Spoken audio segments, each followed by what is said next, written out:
Good afternoon. Hi, How you doing? good, thank you. Excellent. Good. Professor Jeff, I'm very apologize because I didn't have time. Maybe 1 week I started this class because my another class very difficult for me this semester. Sorry about that, but I'm very appreciate for you option due day and no due day. Thank you so much. You're very welcome, Alina. It's why when we found out and Mustafa says hi Mustafa.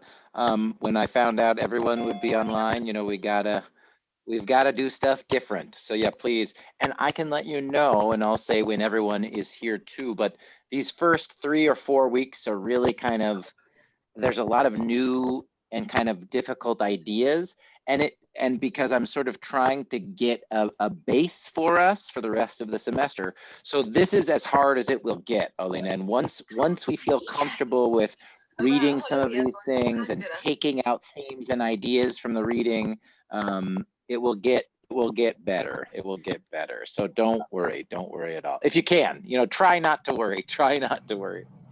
Thank you so much for your understanding because my class accounting very difficult for me because a lot new words and abbreviation. Oh my goodness. I know. But yeah, of course. But I try and thank you. No problem. We're all doing our best. I really think so. We are all doing our best, Olena. So it's all good. Fauzia says hi. Hi, Fauzia. Yeah, it's just a very stressful time. Let's just be honest. I mean, school is one thing, but of course, family and the pandemic and life, it's just very stressful. So I'll do whatever I can to make it less stressful for you guys. Hello, Professor. How are you? Hi, how are you? Good, thank you. Good.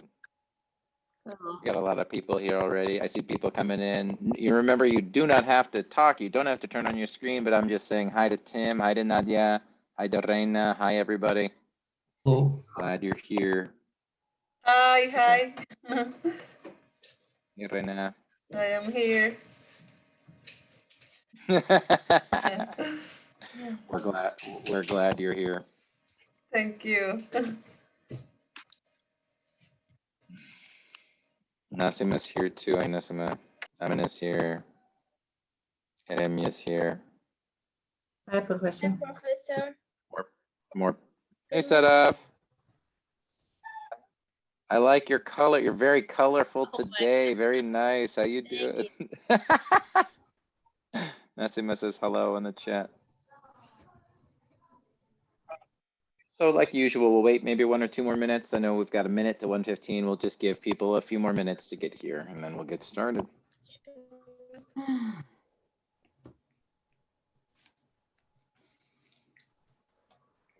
Hey, Nadia. Hi, hello. Hi. Hi there. Oh, okay. It's my daughter's name. Okay. Sorry, I was like, can I tell by Rafi? I know Yeah. once I hear your voice, I knew, Yeah. but I was like, wait a minute, who is it? Who is it? Okay, I can change it. Sorry. Perfect. No, no problem at all. Amina says hi. Hi, everybody.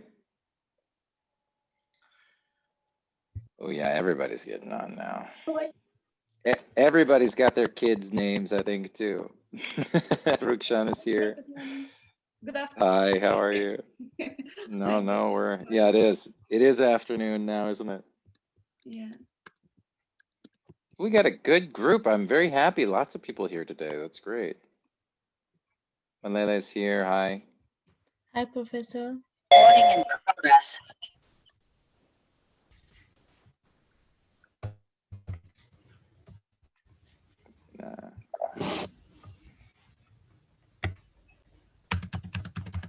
All right.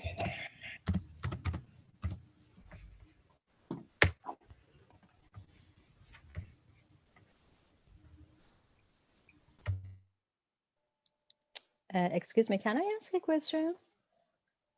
Sure, please. How can I have Zoom meeting and Canvas at the same time, like last meeting? Oh, are you on a phone or a laptop? Laptop.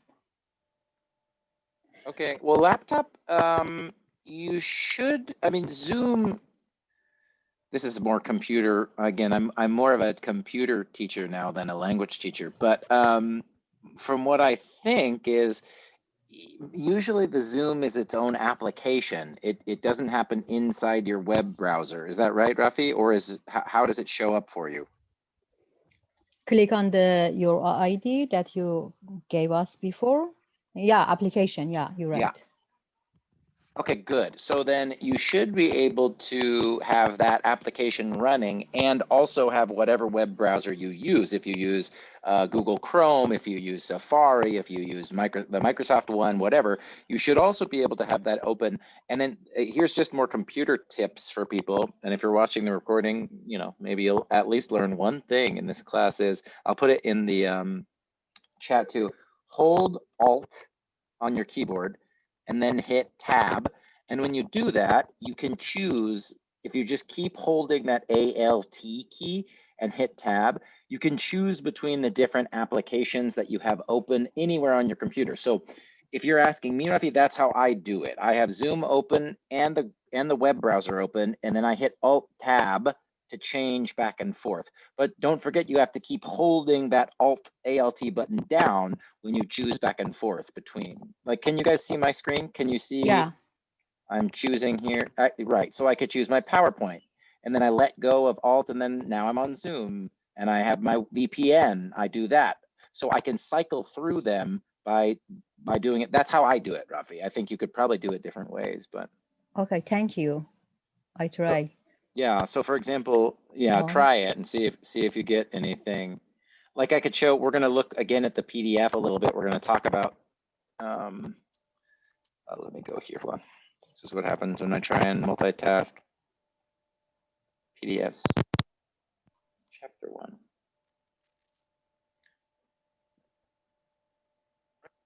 Right, so same thing. I can project this, and then if I hold down Alt and I hit Tab, I can cycle back. Okay, now I'm back in PowerPoint. Okay, now I'm looking at my VPN. Okay, now I'm back in, you know, this is my web browser. So let us know, Rafi. Try it and let us know if it works or not.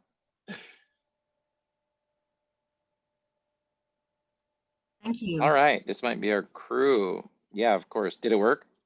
Yeah. Hey, so these are also, well, I could just send this. When I started working in financial aid, because I was a financial aid counselor for 2 years before, while I was getting my master's degree so that I could teach, there are all these keyboard shortcuts that I learned. And I can just send a link. I don't know all of them, but like, this is just going to give you examples how to do it in Windows and how to do it in Mac.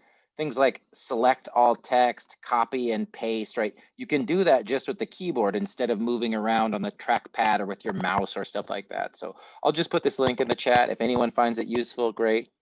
You know, this is not a computer skills test class, so we won't talk about it again. But if that's helpful for anybody, as you know, we're all still getting used to doing this all online all the time. So any little thing can help, I think. So.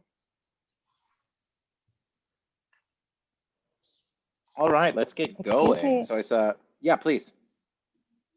How about next semester? Do you have any good news for us?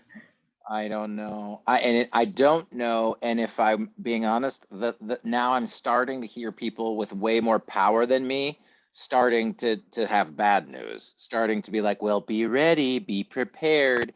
So that doesn't mean anything, Rafi. That is not official. But for a few months, no one with, you know, I'm a new teacher. I have very little power. But now this week I'm starting to hear the powerful people saying like, well, we don't know what's going to happen and be ready. So that's all. Okay. That's all I know. That's all I know. Hi, Nadia.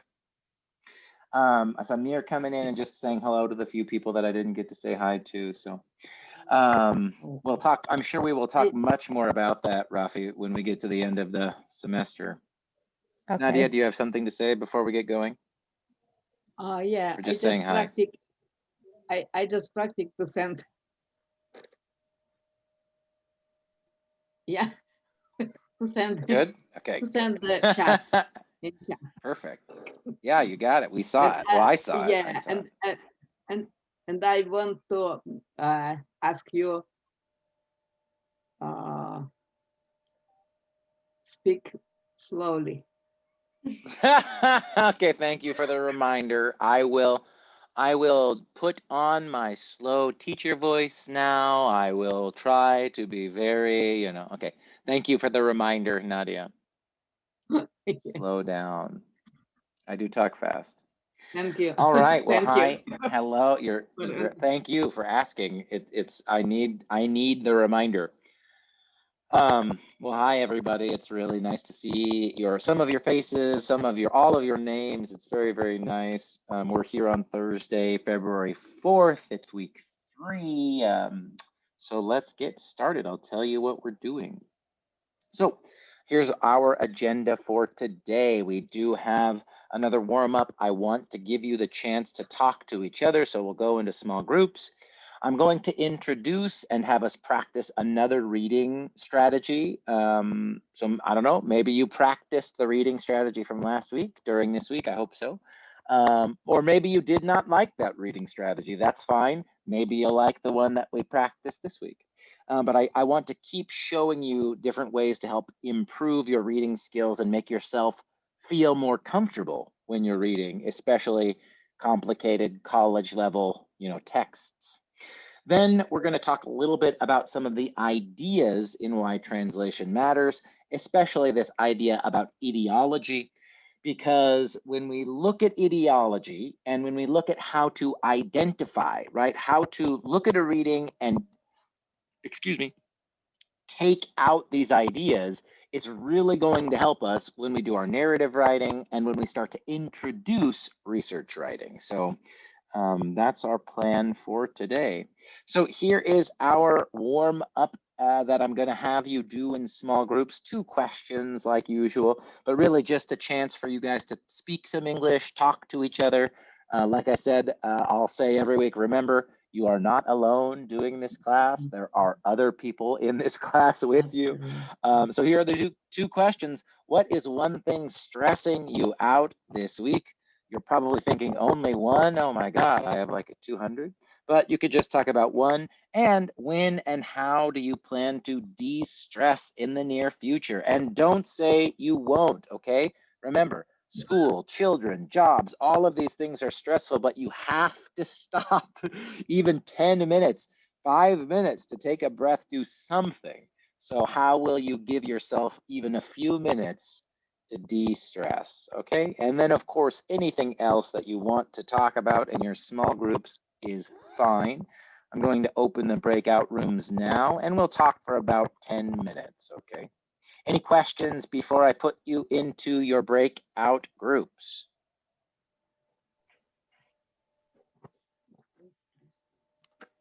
Cool, I will open the rooms right now and I'll see you in 10 minutes. So I'll see you at 1:35. I'm sorry, 12:35, forgive me, 12:35.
recording in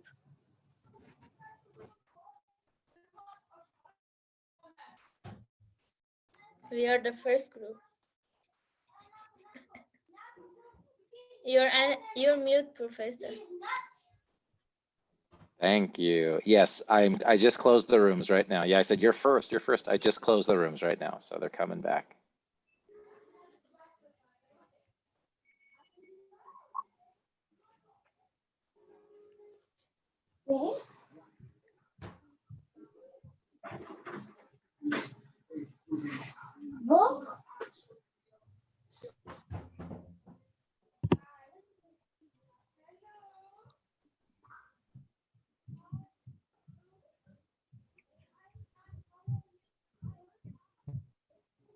All right, welcome back, everybody. I think we've got everybody back. Oh, just a few more seconds, actually.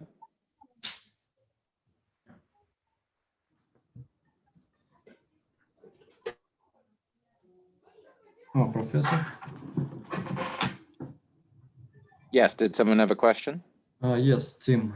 Hey, Tim. So in lesson 6, in question 10, it has two correct answers, agree and disagree. And you can check them both, or you can check just one. And I mean, if you agree or disagree.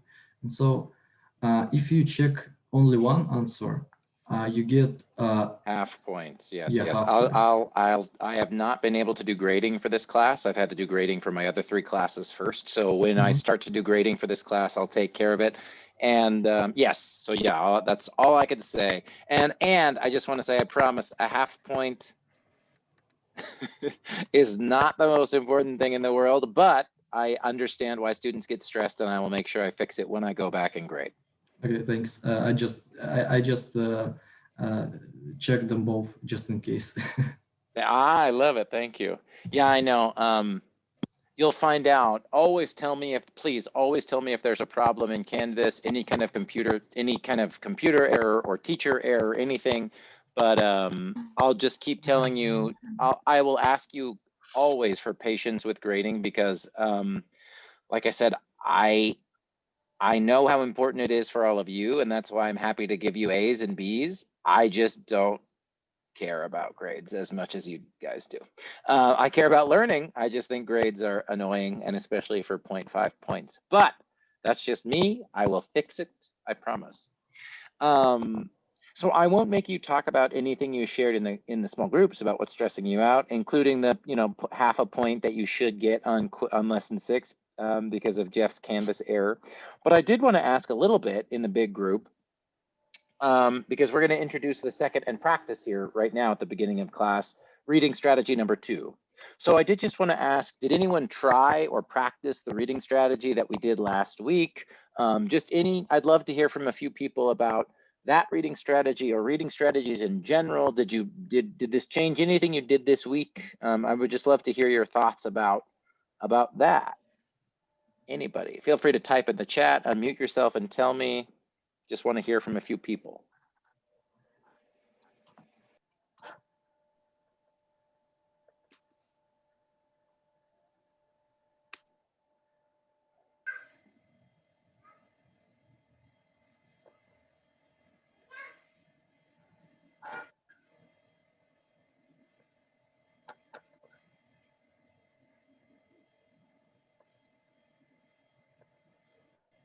I have a question regarding that.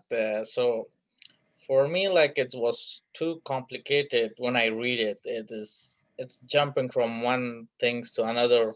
When I read and at the end, I didn't get what I'm reading. Did you practice the reading strategy we talked about last week?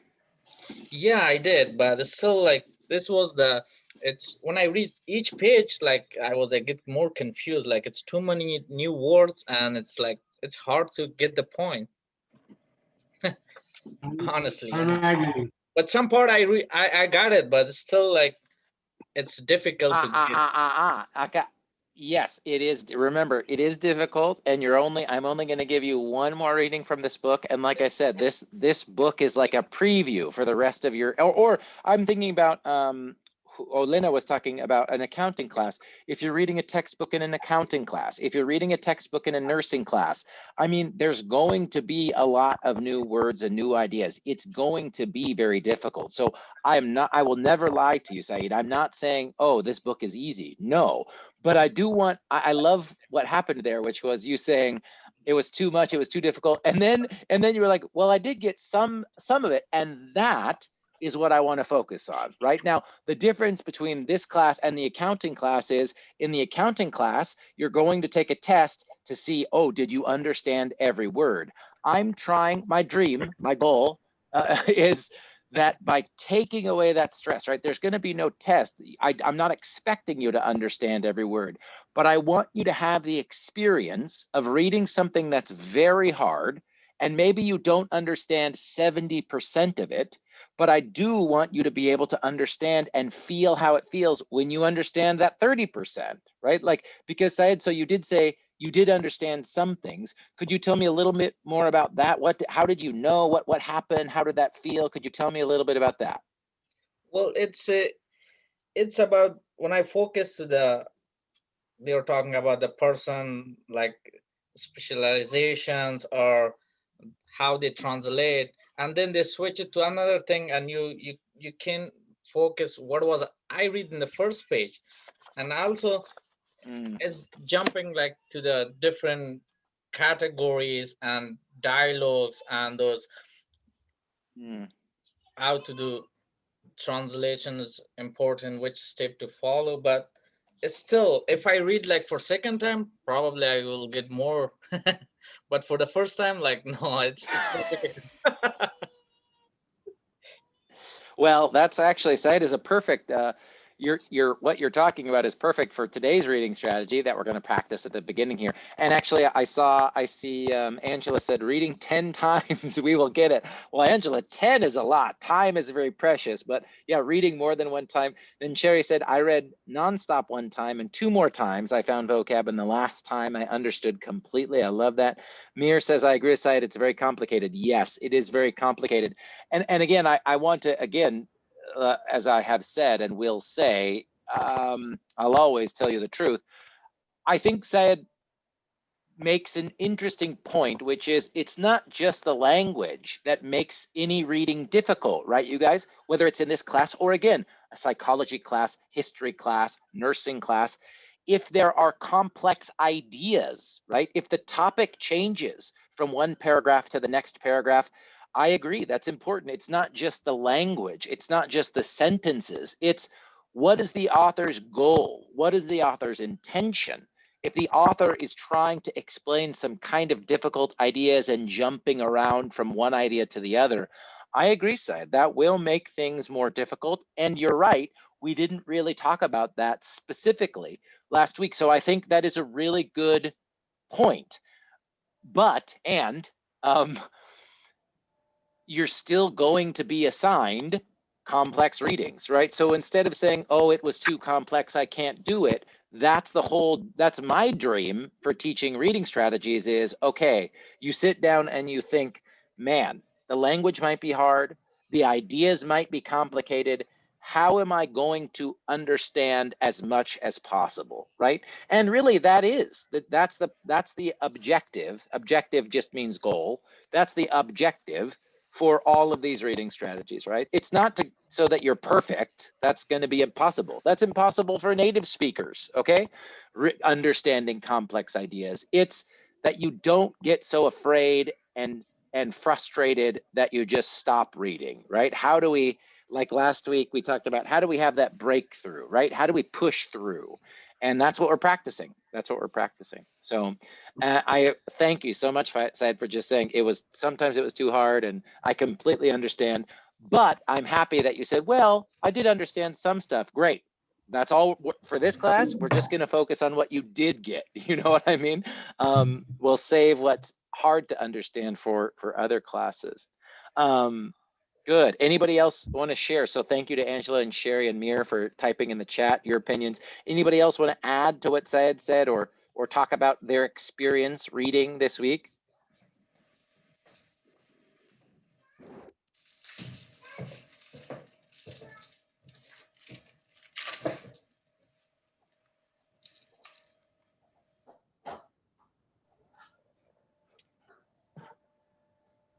All right, well, maybe we can talk about it after we practice this second one, okay, everybody? So the first practice was really just, we could call it timed reading, right? Or sort of reflection reading, or some of that was sort of the practice that we did last week. This week's reading strategy that we're going to practice is called half-time reading, or just half time.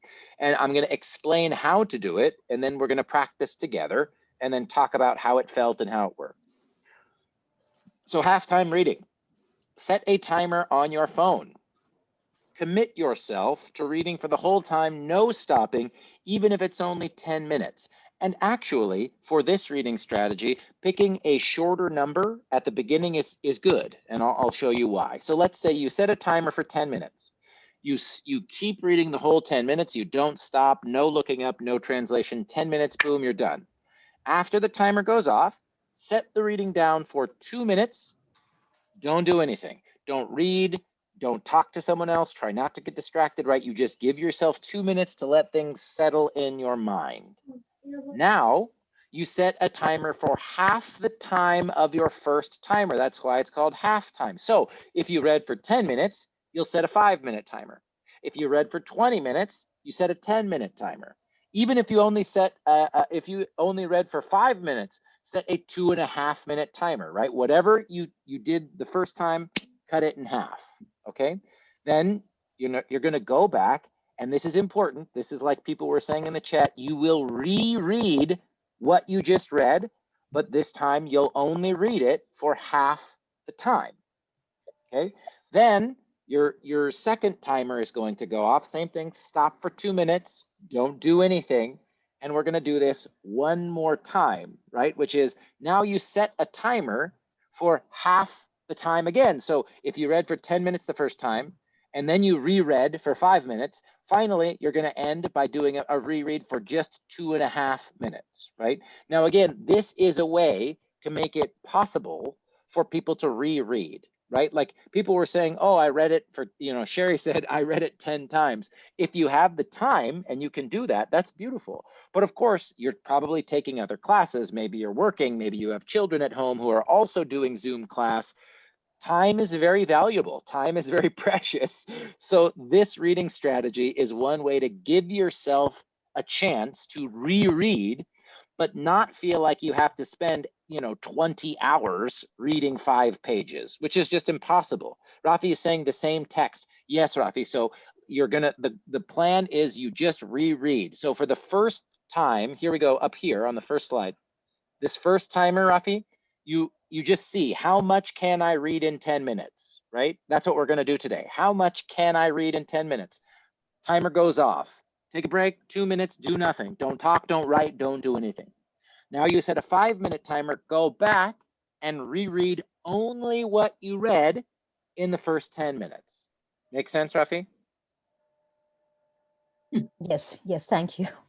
This is good, yes. And it was a great question. It's really important for me to make sure that I'm making that clear to you guys, right? Like I said, we could even kind of call this like a reading and rereading strategy, right? It's a plan to sort of give yourself a specific amount of time to reread for understanding. And like I said, in a perfect world where we have all the time we want, you could read the chapter once, take a long break, go back and reread it, then 2 days later, reread it again. But we're stressed. Life is crazy. It's a pandemic. It's, it's kind of crazy out in the real world. So this strategy gives you some specific time and a specific plan for rereading to try and understand as much as you possibly can. Okay. Now, before we practice this together and then talk about it, are my instructions clear? Does it make sense what I'm asking you to try today? Unmute or type in the chat any questions you might have before we practice. Yes, so I have Yes. a question, Professor. Good. Sadaf, please. To read the lesson 6 again or lesson 7? Perfect question, Sadaf. Once I'll put it in the chat, but I'm actually going to ask you today to read chapter 1. So like I said, we're only reading 2 two things from this Why Translation Matters book, the preface and introduction, which you had to do for the lesson 6 and 7.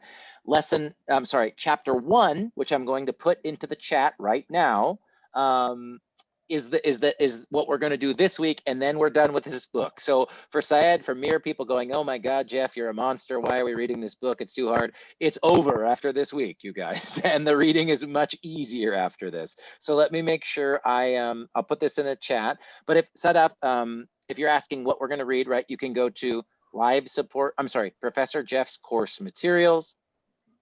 So Rafi, you can try doing the Alt tab. You can try this on your computer if you want, because we're switching from Zoom to Canvas.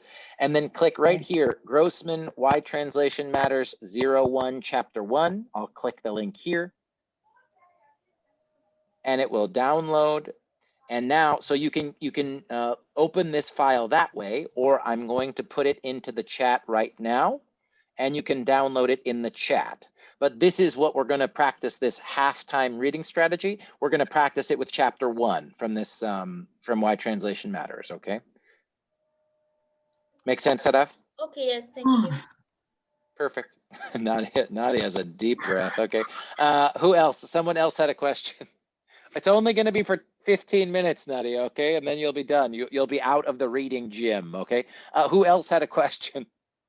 I can leave Zoom.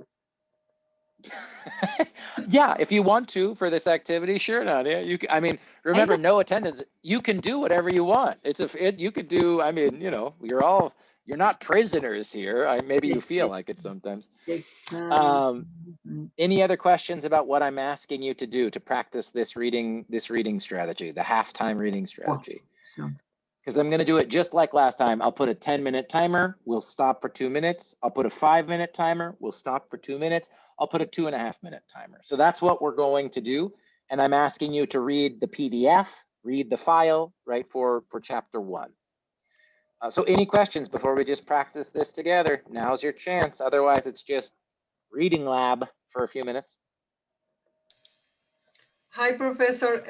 The thing for me is that I can't open 2 windows in the computer at the same time to stay the Zoom meeting and open the file for this.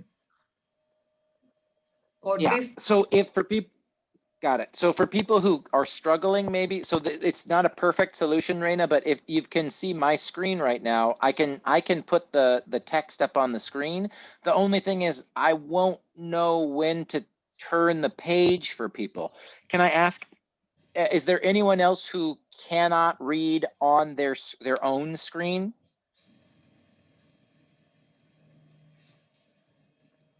Maybe everybody can do it, but No, I can't too. I think, Professor, we can minimize the Zoom and then we can open the page. I hear you, Mir. I just think some people have different computers, different laptops, different technology stuff. So I think it could just be a challenge for some people. So I'll do it this way, everybody, which is Reina, Rafi, if there are people who cannot read at their own speed, I will keep the reading on the screen. Just send me a message in the chat, okay, and say, you know, next page or something, and I'll try to do it that way for people. Okay, so, thank you. Yeah, Sadaf was also making a suggestion, Reina. If you can open the PDF on your phone, it will be very small. Again, this is it's not a perfect world. Again, if we were in class together, I would have paper to give you guys. I know it's not perfect, but for Rafi, for Reina, if you could do it on your phone, Zoom on the phone and the PDF on your screen, I don't know. Just whatever the best. I think for me it's better that I can tell you when I finish reading here in the computer. And yeah, okay. Yeah. So I know that there's no perfect, you know, it's not a perfect world, everybody. So forgive me. Yeah, sorry. No. It's totally appropriate. You're not the only one right now. So we're gonna try this. So I'll start. Give me 1 second to get the 10-minute timer here. But remember, this first 10 minutes, we're just trying not to stop. We're just reading as much as we can. And then we'll take a 2-minute pause where we don't do anything, no reading, no nothing. Okay, so let me start the 10-minute timer. Okay. If you're gonna read on your own screen, you can turn your video off, whatever you need to do. And if you're gonna read along with me, Reina, Rafi, just send me a chat. We'll keep it quiet, but type it in the chat if you're ready to turn the page, okay? All right, first time we're practicing halftime reading strategy number 2. Let's go.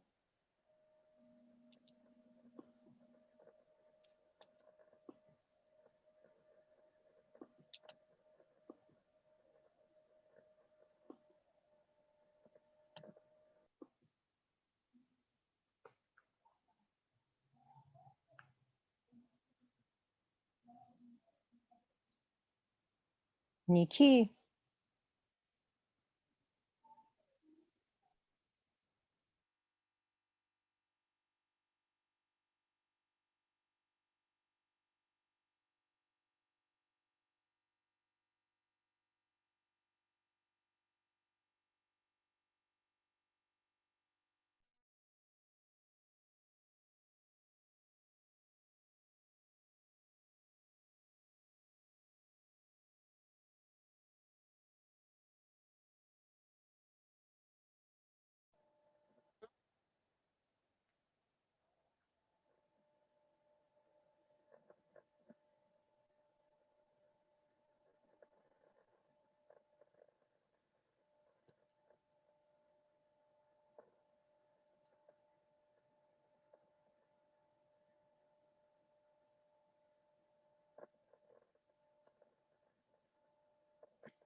Okay, that was 10 minutes. I'm gonna set another 2-minute timer here. Remember, do nothing. Try not to look at the reading. Don't think, well, you can think. Don't type, don't say anything. I'll just shh.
All right, 2 minutes to turn your brain off, not think about the reading. Now, half time, right? Half time, 5 minutes, go back to the beginning.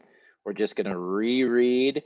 The goal is just to reread. If you finish what you reread and you wanna keep going, okay, but the goal is to just spend 5 minutes looking at what you just did for 10 minutes, okay? So 5 minutes, go back to the beginning. Here we go, 5 minutes starting now.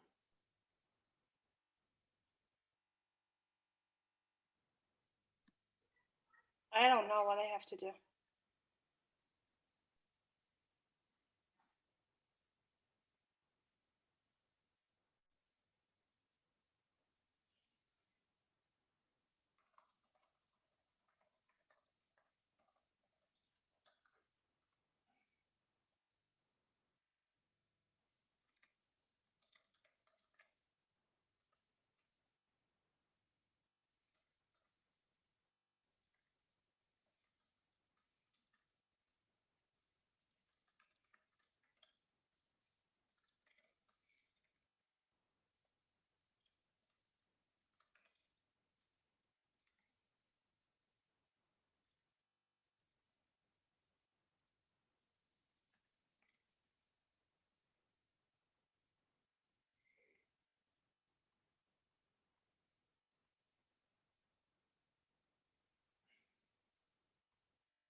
All right, that was 5 minutes. You just did half time.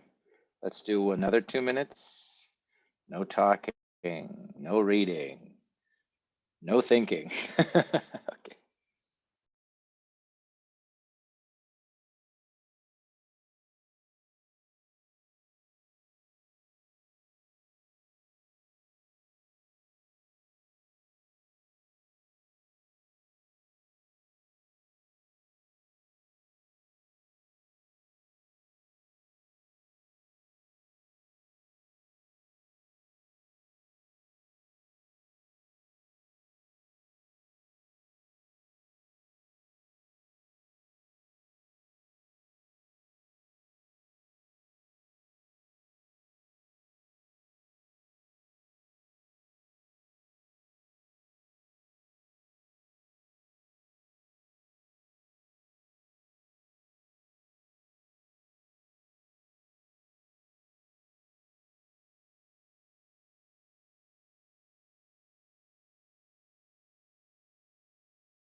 All right, we're almost there. We're gonna take a break after this because this is intensive. This makes your brain think. So 2.5 minutes, we're going back to the beginning. All you're doing is rereading what you've already read twice now. Last time for halftime, 2.5 minutes. It'll go by fast, and then we'll take a break. Okay, so here we go. Back to the beginning.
All right.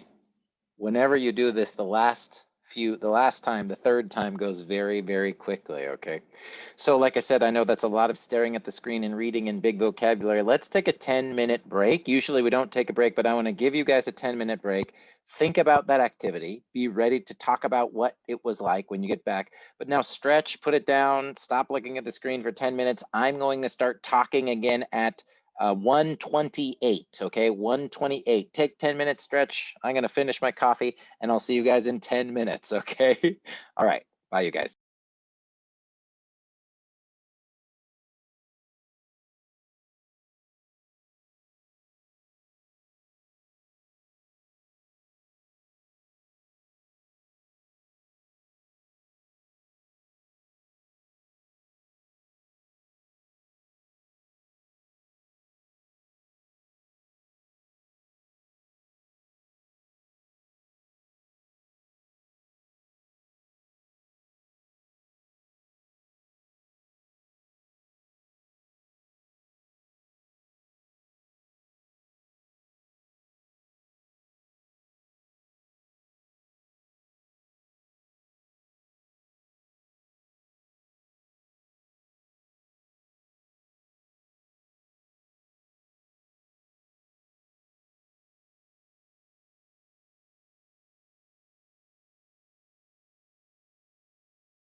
right.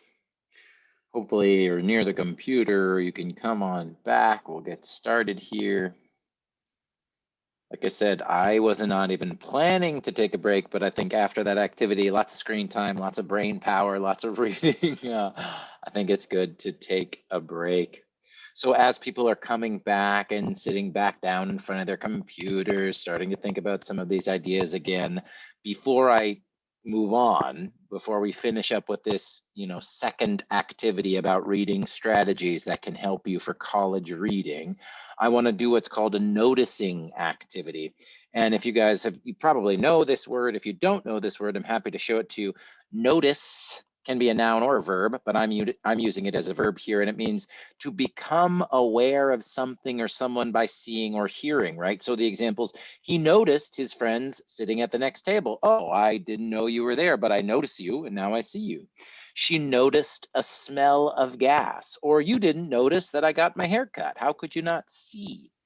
So this that I want to do just in the big group, and please again, unmute yourself and just speak, type it in the chat. I just want you to tell me, what did you notice when we did this activity together? No right or wrong answers. Sadaf says hi, Sadaf is back. So what'd you notice doing this activity? Yes, I noticed that the second time I can read a little fast. Oh, hey. A little faster, huh? And the third time I omitted some parts that I already got it in the first time, and I read it the next part.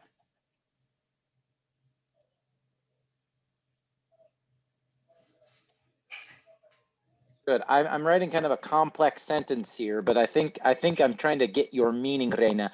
I omitted parts that I knew I already understood, right? You kind of are like, oh, that part. Okay, yeah, perfect. Great. For example, great, some great. things that were in parentheses and that the information about peoples or that I skip. Okay. I love it. You're seeing a happy teacher face, Reina. That's kind of that's part of the goal for this reading strategy. So that's great. Anybody agree with Reina or want to add to what she said? Sadaf in the chat said, yes, me too. I could read faster in the second and third times. Great. Thank you, Sadaf. Anybody else? Unmute yourself. Rafi gives a thumbs up. Anybody else? Unmute yourself. Type in the chat. You could be talking about speed. Nasima's giving a thumbs up too. Anything else people noticed?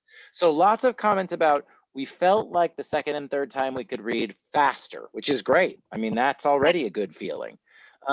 Yes, please. Who else? Me, Fatma. Fatma, please tell me. Yeah, when I start, I came late, but when I start, I don't like reading at all. I have a phobia from reading, but this thing like encouraged me to do it. You push me to start reading. And how did that feel? So when you get pushed, do you feel more? I think I have the attention something. I start reading and then attention ADD. No. It's like something I cannot like focus for like 5 minutes reading. Sure. Yeah. But this so I'm not even. She make me like Good. when I read it a second time, I feel like more faster. I catch up the ideas. Good. I understand it Good. more. I like that. Yeah, and I catch up like the vocabulary that I don't know. Good. And I want to ask, so I'll ask you, Fatma, and I can ask everybody too. Did you feel like you understood the vocabulary, or maybe did you feel more comfortable just skipping words you don't know, or maybe both? So what do you think, Fatma? Was it you understood more, or you were okay with just? Go ahead. I don't skip it. I just Google it in my language, or some word. It's similar like French, which I thought I speak French. It's like similar. Yes. That helped me a lot. Yeah. What I think that when they're connecting the sentence, you can catch up the vocabulary, the things that you didn't understand. Got it. Good. And Emma says, I didn't understand it, but I read faster anyway. Good. And I love, there's no right or wrong answer here, right? So Fatma was saying, Well, speaking French will help you with English vocabulary because so many of our vocabulary words, especially nouns and adjectives, come from French, right? The connection between English and French is very strong. But I also love that this idea that I didn't understand. Maybe you don't understand, you still don't understand. Just for example, this first paragraph here is full. This is a very academic introduction paragraph, right? There's not really a main idea here. She's just exploring interesting ideas, and there's all these like she's using swamp as a verb. She's keeping abreast, right? There's all these vocab words, but I love the idea that when you read the second and third time, maybe you don't even need to worry about those words, right? You just skip the words you don't know, and you're like, okay, what's the main idea? What is the author? What's the actually important thing for me to focus on instead of understanding every single word, right? Good. And I also, a little push. Rafi says in the chat, Rafi, can I share what you wrote, Rafi? Just because she Yes, sent it please. to me as a direct message. I want to make sure. Yeah, Okay, yeah. great. She said that, and can I ask you, since you're speaking now, setting times makes me a little push with stress. So do you mean stress in a good way or a bad way? Does it mean it made you feel more stressed and that slowed you down? Or could you say a little more about that? A little bad way, because Yeah. I should control the time and manage the time. Sure. And I think it's stressful a little. Good. Perfect. And Rafi, like I said last week too, right? I'm going to show you at least 4 different reading strategies, depending on how much time we have.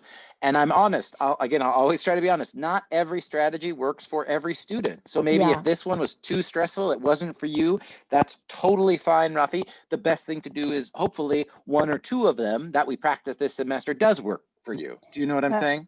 Yeah, I like rewrite. I know good. it works. Okay, good. But when I set the time, because I must check the time always, and I think I cannot focus completely on reading.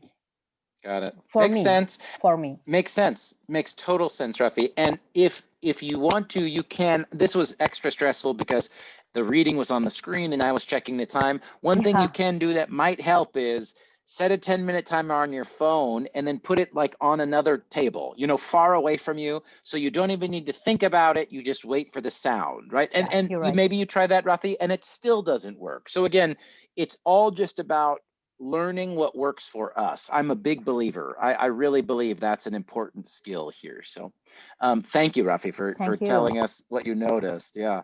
And then Angela in the chat says, I noticed that I read faster the 3rd time. Good. More people talking about noticing how fast or how slow they read. I felt like, and I'm going to just make sure I get what Rafi noticed in here too.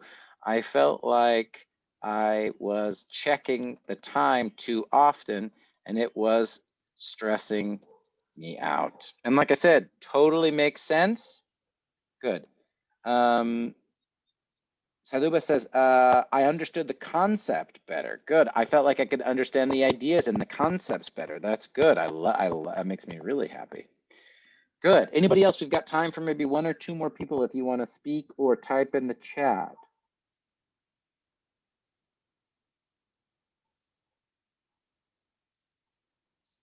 Sudaba, I said your name wrong. I'm sorry. Yes. I'm sorry, you're waiting for me. Forgive me. No, I'm trying to talk to. I'm looking at the screens and talking too fast. Forgive me. Yeah.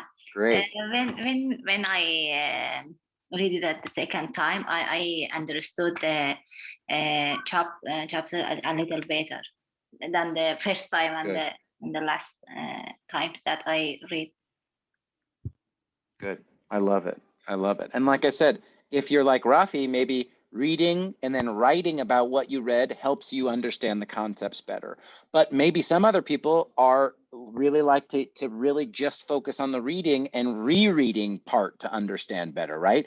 Different ways for different learning styles. It's all good. It's all good. So again, one thing I really like this strategy, why I love to teach it to 325 level students is, like I said, you guys are very stressed for time. I know that, right? So if you're looking at your schedule and you think, oh my God, I only have 30 minutes for ESL 325 homework, this is a way that, if it helps you, you can say, okay, in these 30 minutes, I'm going to set one 15-minute timer, and then I'm going to cut that and then reread, right? So like I said, in a perfect world, we can all read every book 5 times and understand everything perfectly. But in the real world, I think it's really helpful to have a strategy to make our time be as effective as possible. Do you know what I'm saying? And so this is just one way to do that. So I'm going to check the chat.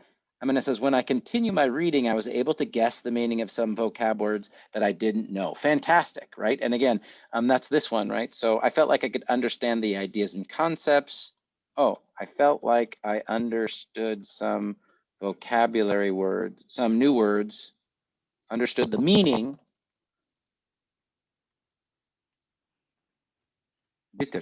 Better.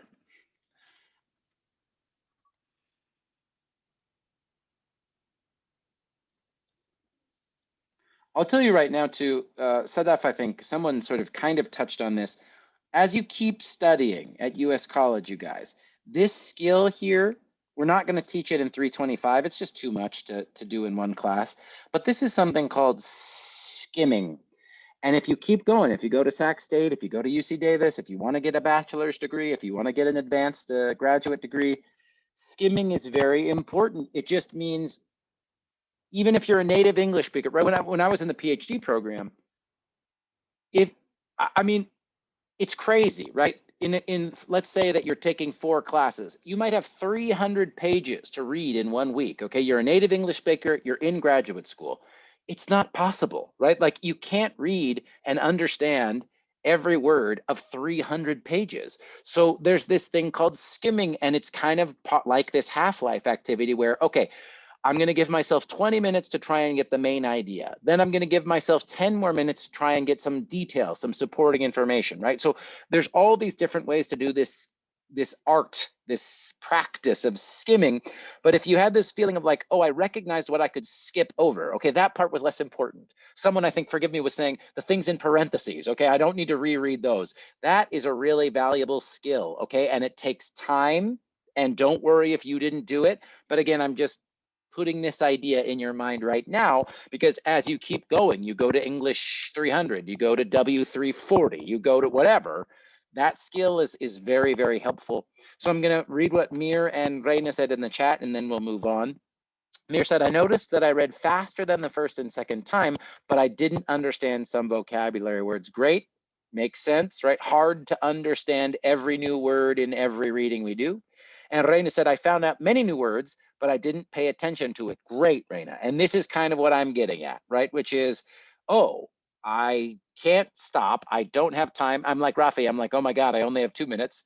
I can't stop and translate every word. So do I really need to stop and try and understand that word, or can I move on, right? And that is part of this muscle we're building up, your sort of skimming skill. And skimming is connected to reading strategies, but it's not the same thing. And like I said, I'm introducing this idea for you. If you want to go Google, skimming strategy, you could do that too. But for now, we're just going to stick with reading strategies. So thank you, everybody. Thank you for doing that with me. And we'll do another one next week. And like I said, my dream is that if even one of the strategies I show you helps you read faster and helps you understand more, that's my dream. That's happy teacher. That's happy teacher. Okay. So let's move on. And I do want to talk about, okay, I'm having you read this challenging and difficult book, partly just because I want you to practice your reading skills, but also because I want to introduce some important ideas that we're going to use for the rest of the semester. Even though we're not going to use this book for the rest of the semester, we're going to use some of these concepts and some of these ideas for the rest of the semester. And one thing that's really important that I really want you to understand is this word called ideology. Ideology is just fancy US college vocabulary word for beliefs, right? Ideology means belief. So in ideology, I have the definition here, is the set of ideas and beliefs that a group has about a specific topic or idea. And here are some examples, sentences. The political party has a very strong ideology, belief about religion. Or she has a very strong ideology about what men and women should do. Now, this book and the next book, A Map is Only One Country, has some very strong ideologies about language. And whether we know this or not, all of us, especially in this class, multilingual people, immigrants, people who have left their home, people who have lived in new countries and new languages, we all have very strong ideologies about language. And so a language ideology is just strong beliefs or strong feelings about a language and how it is used, right? So for example, and I want to come up with some together here, but I think one ideology, one example of a strong set of beliefs in the United States is speaking only one language is normal. Now, most countries around the world do not have this language ideology, right? If you're from a country where there are more than one language, I'm thinking of my many students from Ukraine, right? You speak Ukrainian and Russian, or students from Afghanistan, Pashto and Dari, right? Most countries around the world, there is the normal, the thing that's the most normal is speaking at least 2 languages. But in the US, most Americans speak only one language, and most Americans have this ideology, oh yeah, it's very normal to only speak one language. Does that make sense? Mhm. Good. So how about let's just try and come up with some. I can give you some more examples if you need them, but can anyone think of any other language ideologies, beliefs that people have about language? It could be from your own country, from the United States, your own feelings and opinions about a language. Just what are some examples of beliefs people have about language? I'm going to check the chat. Yeah, but in those countries, the languages are similar, so that's why it's easy to know them. Okay, so even there, Tim said in the chat.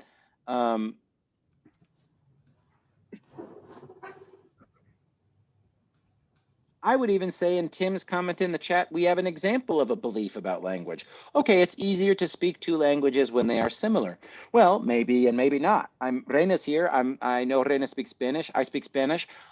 Portuguese and Spanish are very similar, but sometimes they're almost so similar that it's more difficult to try and speak one or the other one. So, Tim, I'm not disagreeing with anything you're saying. I'm just pointing out that even that comment has some beliefs attached to it, right? Oh, if the languages are similar, it's easier to speak them, right? Any other examples of language ideologies, beliefs people have about language? Brainstorming here.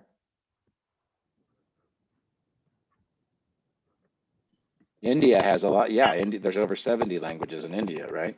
Okay, I believe that language is. How about this? It's not a part of. Go ahead, Fatma, please.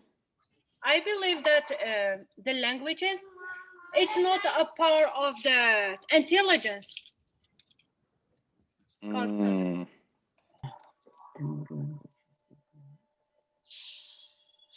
Love it. Great, Fatma, great example of an ideology. I love it. Good. Yes, Nadia, please. Please, Nadia. In my country, from language is just a side. The more languages you know, the more times you are human. The more languages you know, the more human you are. Yeah, more times you are human sounds Google Translate to me. So there's not. I think I know what you're saying though.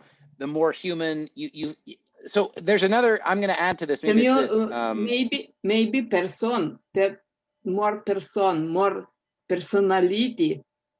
I think I know what you're saying too. This is a kind of common belief that's in the Why Translation Book Matters actually as well. As if you speak, for example, if you speak 4 languages, you are 4 different people. Basically, is that the kind of idea? No. Yeah, I'm idea. I disagree with disagrees. Well, this is what we find out, Fatma, is we have very strong beliefs about language. Everybody, right? Wow. Maybe we aren't. Personality? Well, I'm not, Fatma, I'm not saying, I'm just saying this is a belief some people have. If you speak 2 or 3 languages, then part of you is 2 or 3 different people. Fatma, you can, I'm not telling you I agree or disagree. I'm just talking about examples of ideologies people have about language. Let's also, for example, instead of just talking about this point, how about this one? This is a very common language ideology.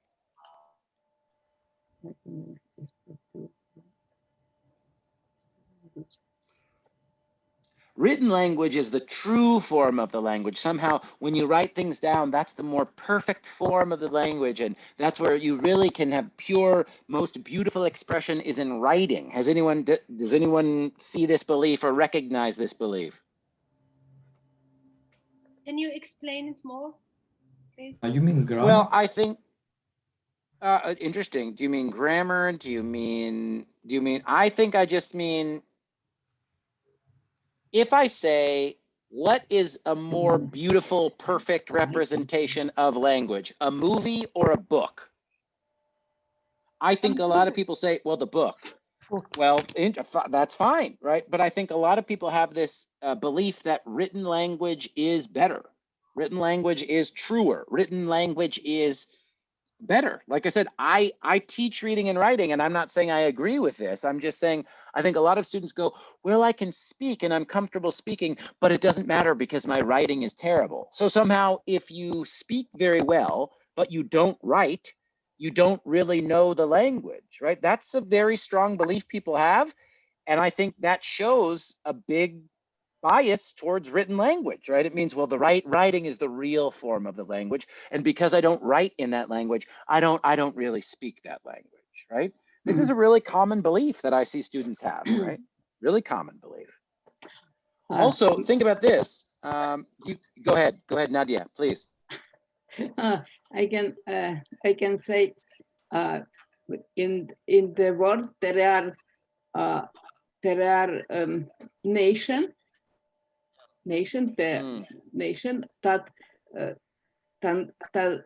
that speak the right. There are no. Yes, some languages are only spoken languages, right? There's no writing, there's no books, especially in less developed, where there's not big cities, big technology. That's right. Some languages are only spoken, right? Yeah. Right. And so in those, obviously, those cultures will not have this language ideology, right? So again, I'm not presenting these ideologies as true. I'm just trying to think of examples of the type of beliefs people have about language, because people have really strong beliefs about language, you guys. People have really strong beliefs about language. So if you come from a country, if you come from a culture, if you come from a society where there is no writing, obviously you won't have this ideology, right? You'll have different language ideologies. Let's see, here's some more examples in the chat. Some people have prejudice about their own language. They do not like to learn another language. This is a very common one. So one language, usually my language, is the best language, right? There's this idea that some languages are better than other languages. Really common example of ideology, right? Sherry says, for learning better second language, you should adapt to their culture. Great. To learn a new language, you need to adapt to the new culture. Great. I love it. These are great examples of beliefs people have about language. Perfect. How about anybody else have 1 or 2 more examples before we start to practice this, I wrote down, oh, please go ahead. Okay. To learn a new language, you have to thinking in a new language too. And because when my husband started to learn English, always his dream was English. And I didn't understand what he said because he asleep. I wrote his and I record what he say, and I asked my parents what he said. Really cool. Really cool. Why you didn't ask him?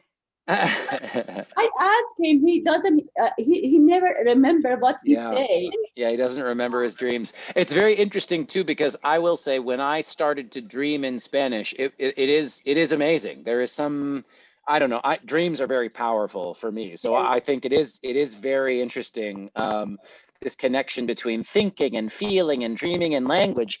Yeah, I mean, now this is just Jeff. Now this is just my opinion. I agree with that. I think those are very powerful, sort of very, very powerful things in our life. I put one here too about slang, and if that's a new word for you guys, slang just means casual speech, right? The way people sort of talk when they're on the street, just hanging out, talking to friends, right? There's a belief that slang is like dirty or bad, or of course, all languages around the world, we also have beliefs about there are some words are bad, some words are offensive, some words are you should never say those words, right? Now, again, I'm not saying you should say bad words. I'm just saying we have strong beliefs about language, even if we don't think about them every day, right? These ideologies, these beliefs are very strong because language is very personal. Language is very, very, very personal, I think, for each human being, like Nadia was saying. Does this idea make sense that ideology means belief, and there are such things as language ideologies? Does this make sense? Can you give me a thumbs up either on the video or on the box if it makes sense? Yeah, I see Syed, Mir, Rafi, thank you for your thumbs. Yeah, okay, perfect. I'm going to move on then. I want to make sure I go through. Oh, we did some examples here. I'll delete this slide. I'm going to delete this too. Okay, so what I wanted to say is, actually, and I'm looking at, I want to make sure I keep us on track here for time. Okay, great. So one reason that I have you read Why Translation Matters is to practice reading skills, reading strategies. The second reason is to help you see and think about and understand different language ideologies. So for example, from the preface and the introduction that some of you read to complete lesson 6 and 7, I think that Edith Grossman has some very, very strong opinions about language ideology.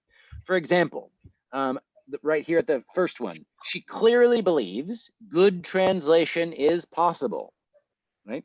She also has a strong ideology, a strong belief that translation has been a very important part of human history, right? In the preface and introduction, she talks a lot about how humans have used translation through time, right?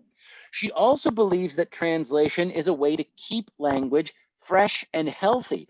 Now, this is something that sometimes people have not thought about, and maybe you disagree with her, that's fine. In fact, some people totally disagree. Some people think that the best way to keep a language healthy is don't let other languages in, right? Build a fence around your language, build a wall around your language, keep it pure, keep it true, right? So I'm not saying an opinion or not, but I think Edith Grossman clearly has a strong opinion about this, and she clearly thinks that translation helps keep languages fresh and healthy. And finally, she definitely thinks that human beings need translation to grow and learn from each other. So we're going to practice identifying, extracting. Extracting means to take out. Extract means to take out. So what we're going to practice before we finish today is looking at a quote and extracting an ideology from that quote. But real quick, just looking at these four examples of ideology, now I just want your opinion. What do you guys think about these 4 ideologies? Agree, disagree? When you were reading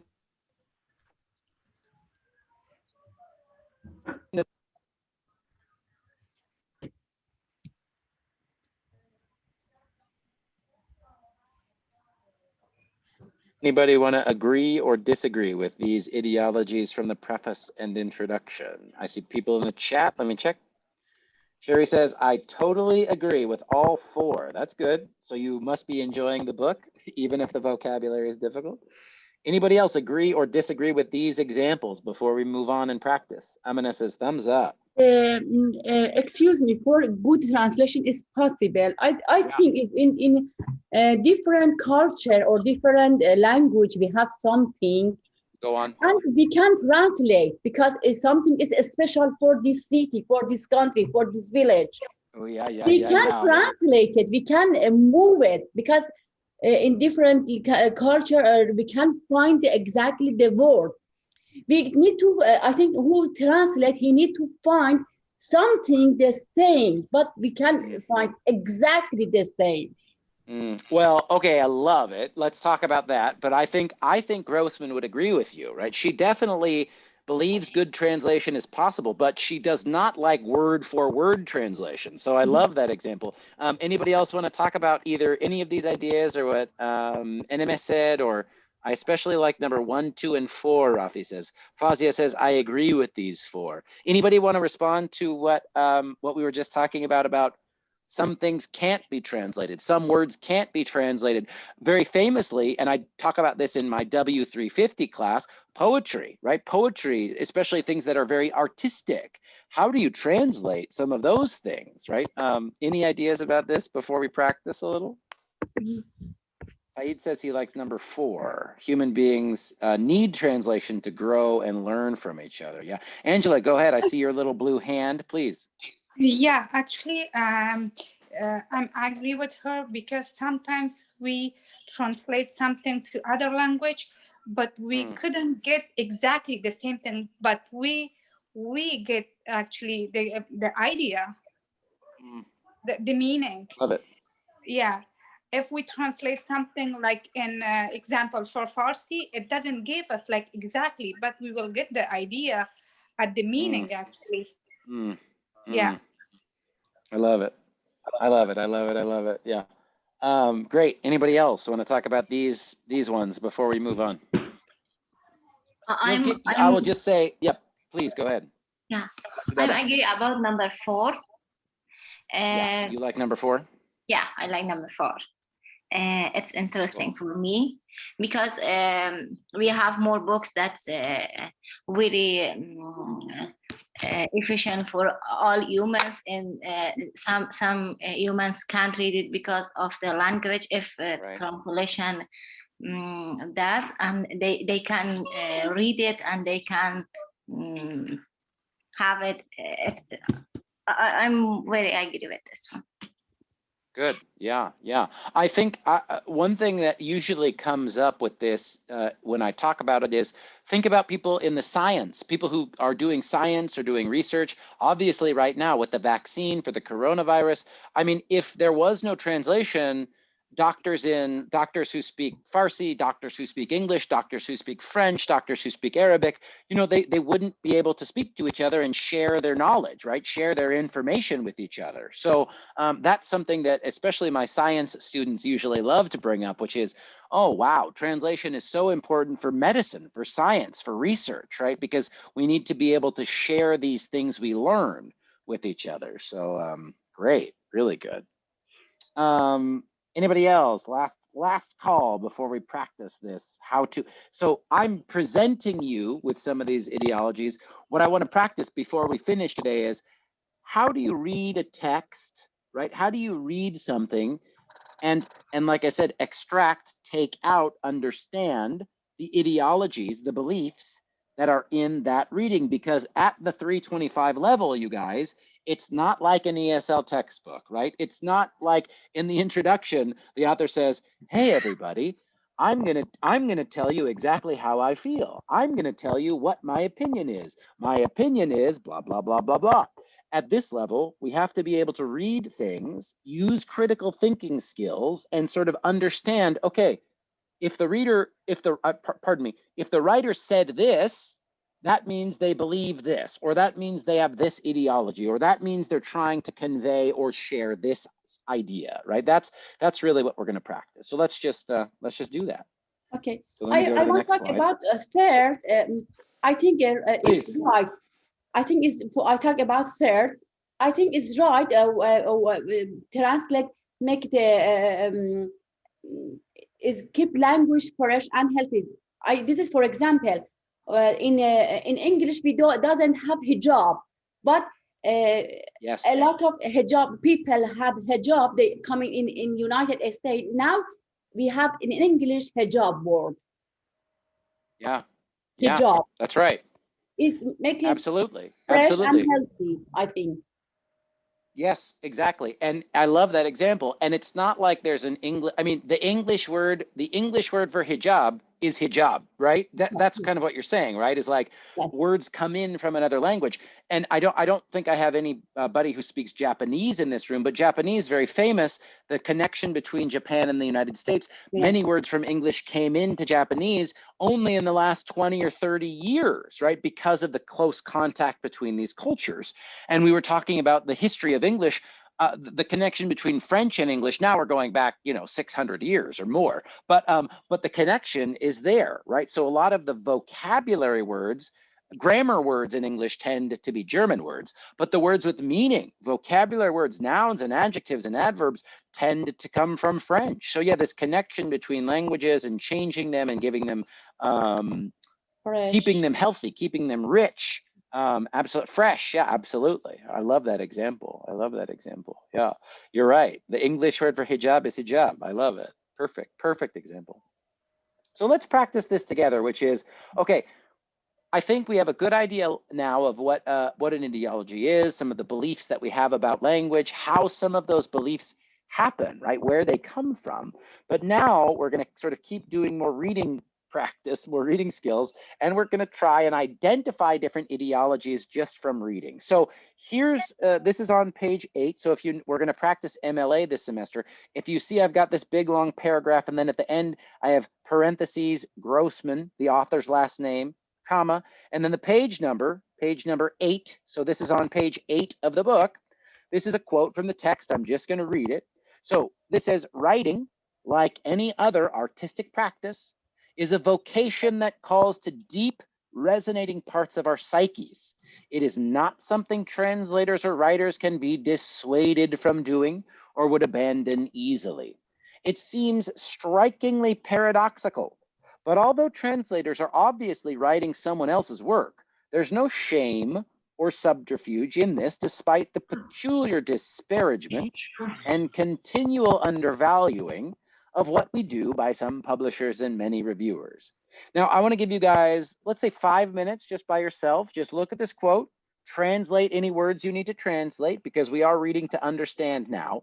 And then after 5 minutes is up, I want you to tell me what kind of ideologies, what kind of beliefs about language do you see in just these 2 sentences? Okay, 5 minutes to translate words, make sure you understand the meaning. We'll talk about it, and then we're going to talk about ideology before we finish up for today. Okay, 5 minutes by yourself. I'm going to shut up. Stop talking, Jeff. Bye-bye.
Another minute or so, and then I want you guys to be ready to talk about this quote.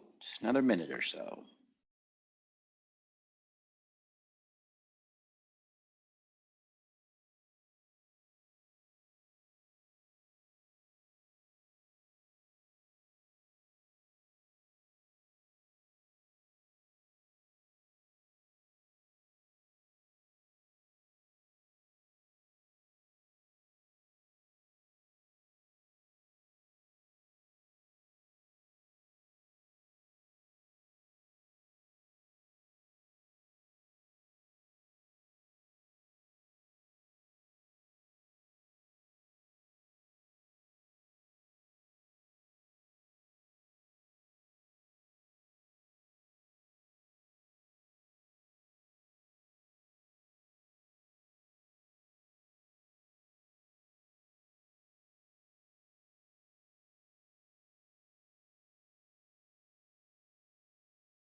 Okay. To start, remember, now this is why we talk about reading strategies at the beginning, because before we can start to identify themes or ideas or ideologies, it is important that we do understand what we're reading eventually, right? One way or the other. Even if we don't understand the first time, we get there. And we're going to practice this next week when we talk about paraphrasing, which is kind of what we're doing now. So before we talk about ideology, let's start with the first sentence. Writing, like any other artistic practice, is a vocation that calls to our deep, resonating parts of our psyches. It is not something translators or writers can be dissuaded from doing or would abandon easily. Let's just start with the meaning. Someone, in your own words, paraphrase, what is she saying here? What does this sentence mean? So I think that I got from this text, the main idea of this text is like that if we translate a text or a book into another language, it does not mean that this book or language is not from my country or I will be ashamed. It's an honor to be able to see something in my language through someone, uh, like through others.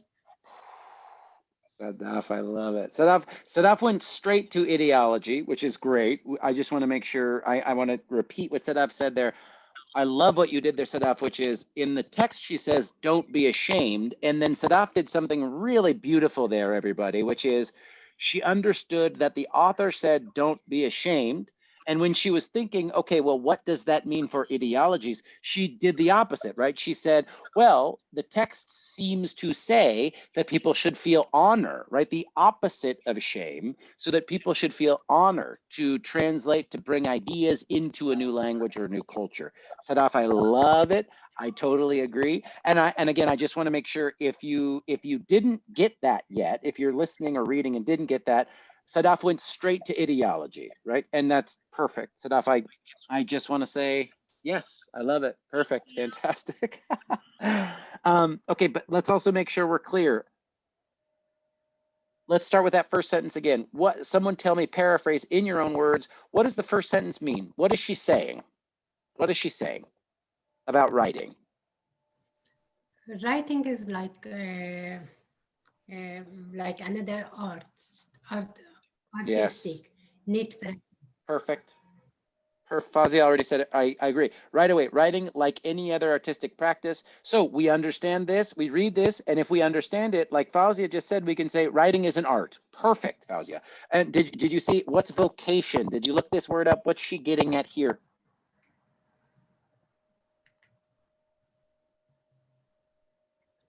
Fazia or anybody else?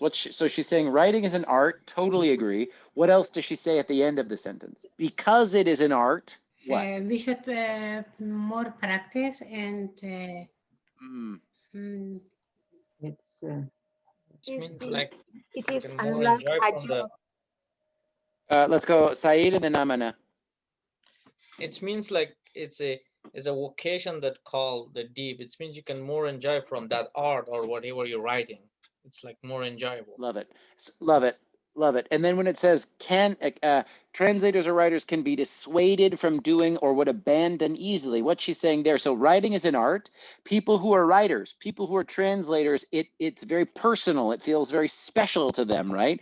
And so what's the end of that sentence? Saying dissuaded or abandon. What is she saying?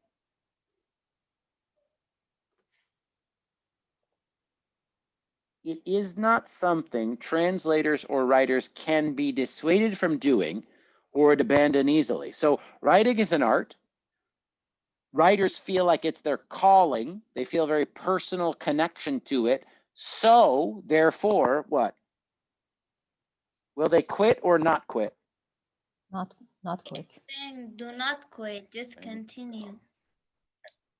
Perfect. Exactly right. Great. Great, great. So what we just did there is kind of like paraphrasing, right? Saying what the author meant in our own words. Great. So let's do the next one where she says, it seems strikingly paradoxical, but although translators are obviously writing someone else's work, there's no shame or subterfuge in this, despite the peculiar disparagement and continual undervaluing of what we do by some publishers and many reviewers. Now, Sadaf already said gave us a really good comment here that Grossman is clearly saying translators should not be ashamed, even though they don't write it in the original language.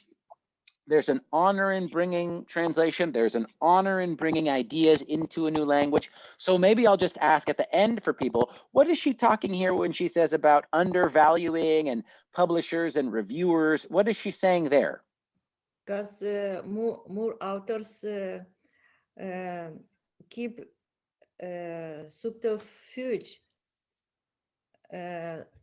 because they want to write many facts, and sometimes translators do I think the same. Good, good. I love it. And I want to add to what Barbara said there. Oh, please go ahead. I think because it's impossible to translate something from word by word. They do some change it, but without any shame, and they can do it, and it's and they feel honor when they do that. Yeah. I love it. Thank you, Sadaba. I love it. And in the chat, Reina also says, I think the ideology of this text is that the writer and the translator feel the same emotions of those written words. I love it, Reina. I love what Sudaba just said. I love what Reina said. I love what Varvara said, right? Because you understood the meaning, right? You understood the meaning of just these two sentences, right? But then we can pull out some of these beliefs.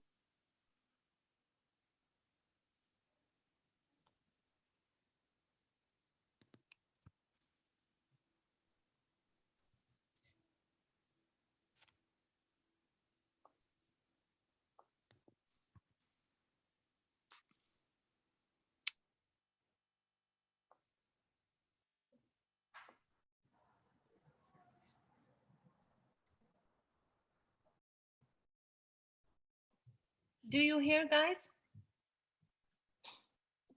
I can't hear. No, it's get freeze. Yeah. Probably his internet disconnect or get slow. Yeah, maybe. Oh, disconnected. I can't hear also. He will back. Just he disconnected. What happened? Just he disconnected.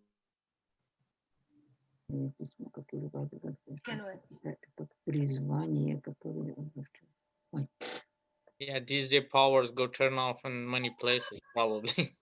Oh, really? Yeah, I think so. Maybe. I'll be back. Good morning. Good morning. Well, afternoon. Afternoon, darling.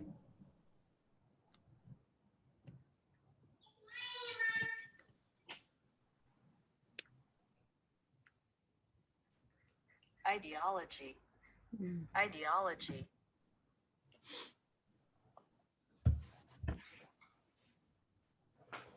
The time is over also. Maybe it's out of the power or out of the internet.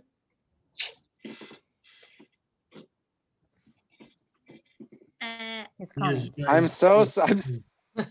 I'm so sorry. That was exciting, everybody. I'm so sorry about that. It's okay. I was in the middle of, I was so excited by your ideas, and then I just, and then I saw I was talking to myself. We're almost out of time too, so maybe it was God saying like, okay, Jeff, stop talking and let the students go home.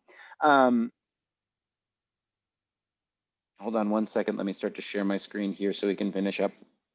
But I think all I was trying to say at the end there was, this skill that we're introducing and starting to practice is what we're really going to need to do for the narrative writing and for the research writing at the end of this class, because, like I said, at this level, usually the author doesn't say, hey, everybody, the main idea of my writing is blah, blah, blah, blah, blah. I want to make sure you understand that I'm saying blah, blah, blah, blah, blah. You have to be able to read the text, understand the text, and then ask yourself very important questions. Why did the author write this? What are they trying to say? What kind of beliefs and ideologies, right? Because we're going to start to read A Map is Only One Country, right, next week. I'm going to assign the first reading in it next week. And a lot of students, the first time they read it, they will go, why are we reading this? This is just a story. Who cares, right? And what I'm going to ask you to start to think about is, there's meaning, right? Like there's some deeper ideology, there's some deeper meaning that you can find, and I'm going to help show you how to find it, right? And that's why we're practicing this ideology stuff. Does that make sense just a little bit, since I know we're just about out of time?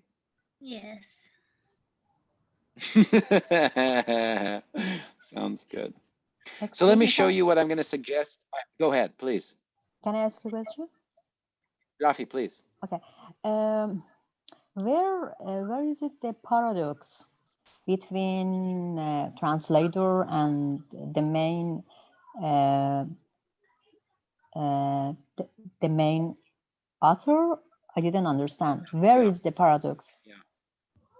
I think the paradox she's saying is, again, this idea that she has a very strong ideology about translation, right? Which is, I said this in the first discussion post that people have done. Most people have done it, which is she believes that when a translator takes a text from one language and puts it into their second language, that they are the author, right? That somehow they are also the original creator. And that's the paradox she's saying, right? And I think she's also saying, a lot of reviewers and critics think, oh, a translator doesn't really do any real writing, right? They're just copying word for word. They're just like a human Google Translate. So that's the paradox. She's saying, in a certain way, the translator cannot do their work without the original author, but also when they translate the text, they are the author of that translation. And that's the paradox. It somehow feels impossible, but that's her ideology, right? That's her belief. And everyone in this class, you are 100% free to agree or disagree with that. But I think that's her sort of big idea, her big belief about her work, right? And that's, she's one of the most important translators from Spanish into English in the last 30 years. So I'm not saying she's right. I'm just saying she has thought about it a lot and she has a strong opinion. Okay, thank you. Does that make a little sense, Rafi? Sure. Thank you. It is a complex and complicated idea for sure. So let me show you what I'm suggesting before next week. I'll also tell you right now, today I think was very good and I really am happy with class today. And I think I want to slow down a little bit. I'm throwing a lot of new ideas at you. So if you can't finish these lessons before next week, don't worry, because we're going to practice this ideology and extracting, I'm going to keep using that word, taking out ideology from texts next week, okay? But my suggestions for next week, finish lessons 1 through 7 if you haven't done it. Lesson 8, 9, and 10, I just published today. Lesson 8 is another discussion activity. It's a chance for you to think about translation and culture. Because again, when we start to read A Map is Only One Country, Map is Only One Story next week, we're really going to see the link between language and culture, right? And a big thing to think about. Lesson 9 and lesson 10 are almost exactly like what you did for the preface and the introduction for Why Translation Matters, but instead it's going to be about chapter 1. So lesson 9 is a quiz, a review activity for chapter 1, and lesson 10 is more vocab practice, the exact same type of activity that you did for the discussion or for the preface and the introduction. So again, if you go to Canvas, go to modules or assignments, wherever you want to find it, these are right here. 8, 9, I'm sorry, I need to move these around. 8, 9, and I'm going to go to, where did it go? Hold on. So much fun. There it is. And I need to change the name of it. Sorry about all the computer stuff. It's hard for the teachers too. It's a lot of work for the teachers. Find it in assignment. Okay. I find it in assignment. Good. Yeah, wherever. Perfect. Thank you. Yeah, you can find it in lots of different places in Canvas, just like usual. And let me show you your student view because you're looking at my teacher view right now. But this is what you guys should see, right? So 8 is another discussion activity. 9 is exactly the same type of quiz, but it's about chapter 1 instead of the preface and the introduction. Again, you can look at the PDF here, or you can listen to me reading. I need to change this text again. I'm so sorry, you guys.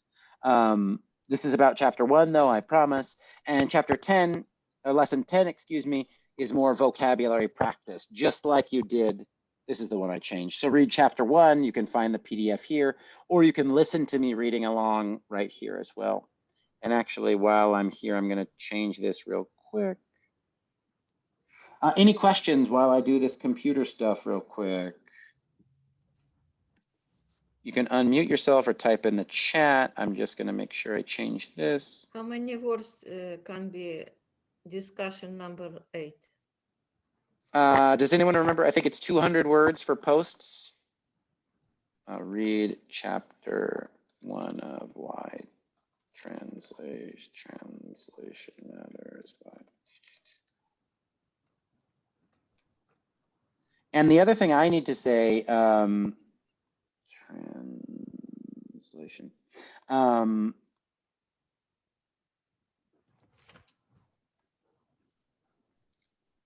Suggested things, like we were talking about suggestions before next week, is I know that I need to do grading so that you guys can see some scores and see some points. So I know I need to do that, and I will do that. You have my promise. You have my promise. Let me make sure that these link to the correct readings. Course materials, Why Translation Matters, PDF for chapter 1, and the audio recording for chapter 1.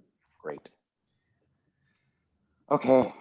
Now, I'll also say, like, as I said a moment ago, I am going to slow down a little bit for next week. So if you cannot finish these lessons, 8, 9, and 10, well, let me say this. If you can't finish 9 and 10, great. Please try to do lesson 8. That will help you get ready for Map is Only One Story. But again, we're going to practice a little bit more about this ideology stuff. So if you feel like you need more practice with reading, finding an ideology, and then explaining that ideology, you can save lessons 9 and 10 for next week, okay? Because I'm gonna slow it down a little bit. We've gone pretty fast the first 3 weeks. So, any questions at all?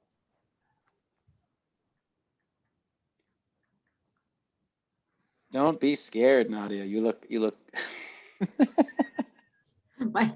Nadia's shaking her head. Well, that's why I can feel it too. It's not just you. So like I said, we will slow down, but I think I'm really happy. I think a lot of these ideas make sense to you, and it's time we need to practice them more together so that you feel comfortable doing them on your own. That's what I want to slow down and do next week, okay? Okay. So if you don't have questions, I will just say goodbye. You're wonderful. Thank you for a wonderful class today, and I will see you next week. If you do have questions, stay here. I can answer them for you, or send me an email, send me a text. Otherwise, goodbye to all my wonderful people. I'll see you next week. Bye, guys. Have a good weekend. Bye, Sherry. Bye, Barbara. Bye, Nadia. Bye, Rafi. Bye, Saeed. Bye, Professor. Bye, Fazia. Good to hear you. Good to hear your voice. Bye, Professor. Bye, Nasima.